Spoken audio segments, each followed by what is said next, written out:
ইরানের ক্ষেপণাস্ত্র, শত্রু পরাজিত না হওয়া পর্যন্ত অভিযান চালিয়ে যাওয়ার ঘোষণা ইরানের। মধ্যপ্রাচ্যের উত্তপ্ত বালুকণা এখন কেবলই বারুদের গন্ধে ভারী।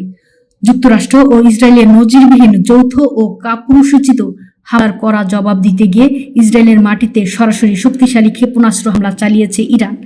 এই প্রতিশোধমূলক আঘাতের পর তেহরান এক চূড়ান্ত ও ভয়াবহ হুঁশিয়ারি উচ্চারণ করেছে। শত্রুকে সম্পূর্ণ পরাস্ত ও নিপাত করা না পর্যন্ত তাদের এই সামরিক অভিযান কোনোভাবেই থামবে না। শনিবার ইরানের গর্বিত সামরিক বাহিনী Islamic revolutionary guard corps IRGC এক কড়া বিবৃতিতে এই হুঙ্কার দেয়। তারা দ্ব্যর্থহীন ভাষায় দাবি করেছে, মধ্যপ্রাচ্য জুড়ে থাকা ইসরায়েল এবং যুক্তরাষ্ট্রের সবকটি সামরিক লক্ষ্যবস্তুতে ইতোমধ্যে ইরানি ক্ষেপণাস্ত্রের নির্ভুল ও শক্তিশালী আঘাত হানা হয়েছে। IRGC তাদের বিবৃতিতে আরও স্পষ্ট করে বলেছে, এই অঞ্চলে থাকা আমেরিকান সব সামরিক সম্পদ ও স্থাপনা এখন থেকে ইরানের সশস্ত্র বাহিনীর বৈধ লক্ষ্যবস্তু, অর্থাৎ যেখানেই মার্কিন ও জিওনিস্টিকদের ঘাঁটি বা স্বার্থ পাওয়া যাবে সেখানেই চরম আঘাত হানতে আর এক বিন্দু পিছপা হবে না তেহরান। অন্যদিকে ইরানের এই রণহুঙ্কার ও ঝাঁকে ঝাঁকে ধেয়ে আসা ব্যালিস্টিক ক্ষেপণাস্ত্রের আঘাতে রীতিমতো থরথর করে কাঁপছে গোটা ইসরায়েল। শনিবার দুপুরে ইসরায়েলি সেনাবাহিনী IDF চরম আতঙ্কের সঙ্গে নিশ্চিত করেছে যে ইরান থেকে নতুন করে ক্ষেপণাস্ত্রের ঢেউ ইসরায়েলের আকাশ সীমায় প্রবেশ করেছে এবং বেশ কয়েকটি এলাকায় তা সরাসরি আঘাত হেনেছে। প্রাণভয়ে পুরো দেশ জুড়ে অবিরাম বাজছে সতর্ক সাইরেন।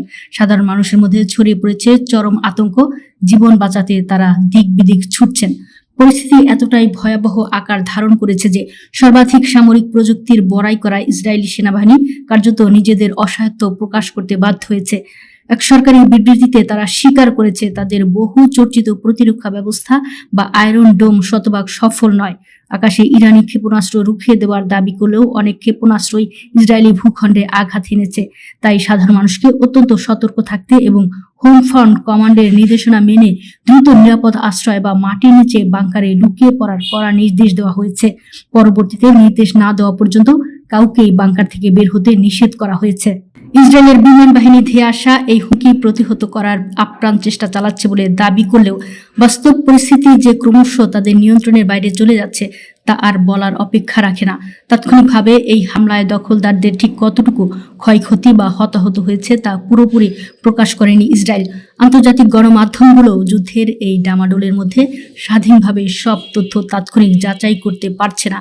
আন্তর্জাতিক মহলে এখন গভীর শঙ্কা ও উদ্বেগ বিরাজ করছে। বিশ্লেষকরা মনে করছেন পরাশক্তিদের এই পাল্টাপাল্টি হামলা মধ্যপ্রাচ্যকে এক সর্বগ্রাসী ধ্বংসযজ্ঞের দিকে ঠেলে দিয়েছে। তবে একটি বিষয় পরিষ্কার, এই মহারণে মাথা নত না করা ইরান যে শেষ রক্তবিন্দু দিয়ে লড়াই চালিয়ে যাবে এবং ইসরায়েল ও আমেরিকার রক্তচক্ষুকে পরোয়া করবে না তা তাদের আজকের এই দুঃসাহসিক অভিযান ও ঘোষণাতেই দিবালোকের মতো স্পষ্ট।